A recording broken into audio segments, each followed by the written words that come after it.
si PNP Chief Ronald De La Rosa na ipagpapatuloy ng pulisya ang kanilang operasyon laban sa iligal na droga sa kabila ng mga batikos mula sa iba't ibang grupo. Ani De La Rosa, kung ititigil ng pulisya ang kanilang operasyon, ay mabibigo silang tuparin ang pangakong masugpo ang droga at kriminalidad sa loob ng 3 hanggang 6 na buwan.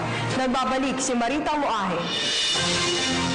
Pininindigan ni Philippine National Police Chief Ronald De La Rosa na hindi sila titigil sa pagsugpo sa mga sangkot sa iligal na droga sa bansa sa kabila ng napakaraming batikos na ibinabato ng iba't ibang grupo sa hanay ng pulisya.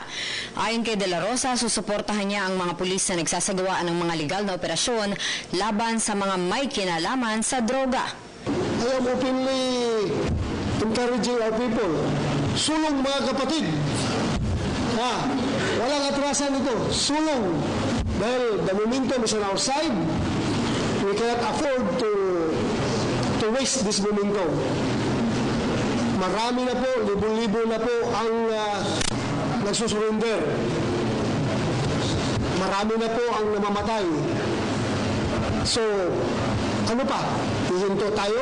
Sa kabila nito, sinabi naman ng PNP Chief na hindi niya kukonsintihin ang mga extrajudicial methods ng anti-criminality operations, partikular sa usapin ng pagsugpo sa droga. Ako po ayaw ng vigilantism. Kung meron kayong vigilante dyan, I can be the vigilante against the vigilante.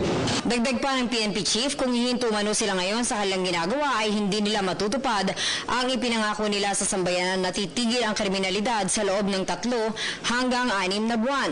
Isang mensahe naman ang iniwan ni De La Rosa sa hanay ng kapulisan. Please continue the fight. The momentum is ours. So go ahead. Andito po kami para suportahan kayo. Basta remember, huwag lang kayo mag-abuso. Kailangan legitimate police operations lahat.